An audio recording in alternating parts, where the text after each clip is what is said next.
తాకట్టులో ఉన్న బంగారాన్ని విడిపించి ఆ రోజున్న మార్కెట్ ధర కట్టి మిగిలిన డబ్బును మీకు అందిస్తుంది కొమ్మూరి గోల్డ్.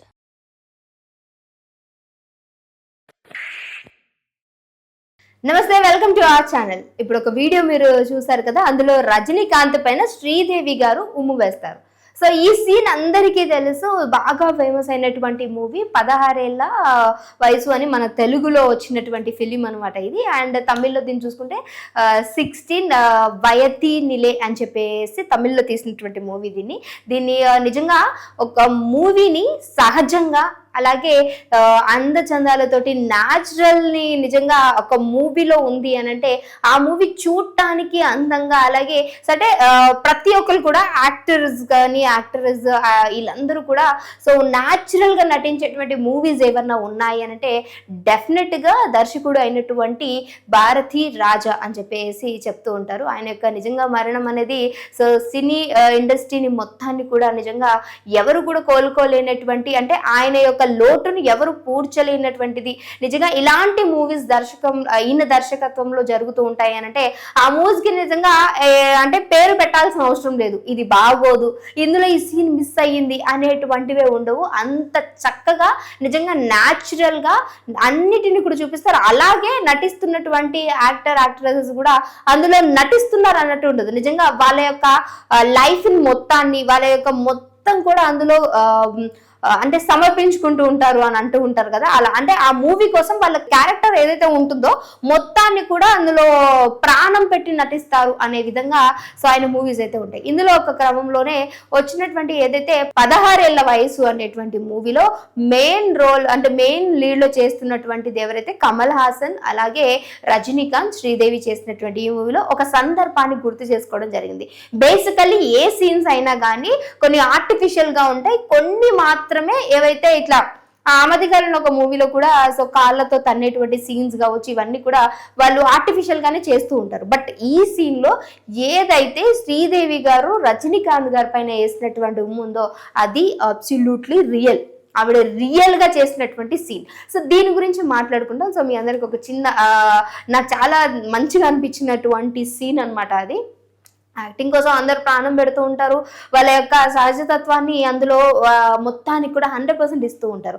అందులో రజనీకాంత్ గారి యొక్క మూవీస్ కావచ్చు, ఆయనకి ఇంతమంది అభిమానులు ఉండడానికి గల కారణం ఏంటి అంటే ఇలాంటి కొన్ని సీన్స్ లో ఇది ఒక మెయిన్ లీడ్ గా తీసుకోవచ్చు. సో ఈ యొక్క సీన్ లో ఏంటంటే రజనీకాంత్ గారితోటి కమల్ హాసన్ ఉంటూ ఉంటారు. సో ఈ సీన్ లో భాగంగా ఆయన ఏం చేస్తారంటే కమల్ హాసన్ ని రజనీకాంత్ కొడతారు.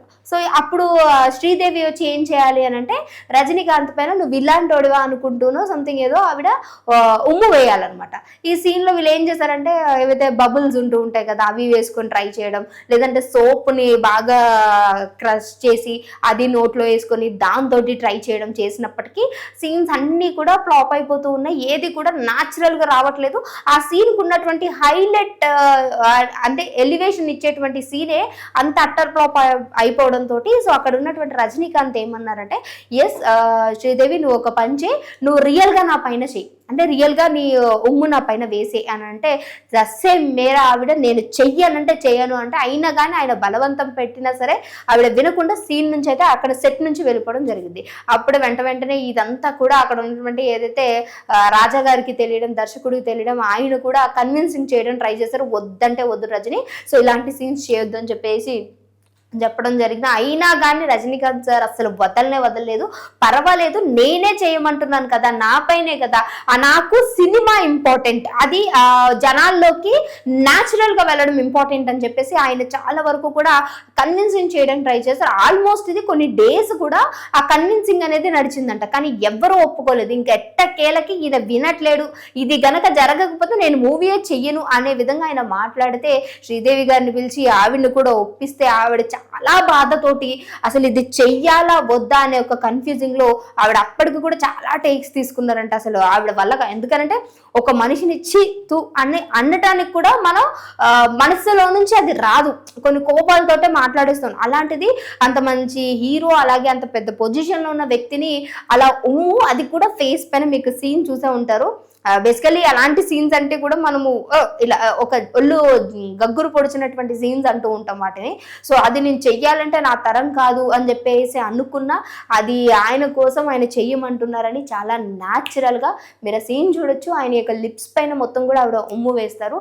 ఆ సీను మూవీకి ఎపిక్ అని చెప్పొచ్చు. అలాగే వీళ్ళ యొక్క క్యారెక్టర్స్ని ఇంకా బాగా జనాల్లోకి తీసుకెళ్ళినటువంటి ఎలివేషన్ ఇచ్చేటువంటి సీన్ ఏదైతే మీకు అక్కడ స్క్రీన్ మీద కనిపిస్తుందో ఈ సీన్. సో దీని గురించి నిజంగా చాలా మంది కూడా మాట్లాడుకుంటూ ఉంటారు. ఈ క్రమంలోనే భారతీ రాజా సార్ యొక్క మరణ వార్త తెలిసిన తర్వాత అందరూ కూడా ఈ మూవీని అలాగే ఈ సీన్ని గుర్తు చేసుకోవడం, ఆయన యొక్క న్యాచురల్గా తీసేటువంటి మూవీస్ గురించి మాట్లాడుకోవడం, అందులో ఈ 16 ఏళ్ల వయసు అనేటువంటి మూవీ ఒక ఎపిక్ సీన్కి వెళ్ళడానికి గల కారణం సహజంగా చేసినటువంటి ఈ సీన్. సో బేసికలీ ఆయన మూవీస్ అంటే కూడా అందరికీ చాలా ఇష్టం. అందులో ఇక రజనీకాంత్ సార్ ఉన్నారు అని అంటే అసలు ఆ మూవీ చెప్పాల్సిన అవసరం లేదు. చాలా వరకు కూడా సూపర్ హిట్స్ అయ్యేటువంటి మూవీ సీన్స్ అని చెప్పొచ్చు. సో మరి మీరు ఈ మూవీ చూసారా? చూడకపోతే డెఫినెట్గా వెళ్ళి చూడండి. అండ్ ఇక్కడ నటించినటువంటి వీళ్ళ యొక్క క్యారెక్టర్స్ గురించి, వాళ్ళ మూవీస్ గురించి మీ ఒపీనియన్ ఏంటి అనేది కామెంట్ చేయడం మర్చిపోకండి. మాతో డెఫినెట్గా మర్చిపోండి. ఇంకో వీడితో మళ్ళీ కలుస్తాం. చూస్తూనే ఉండండి ఆ ఛానల్.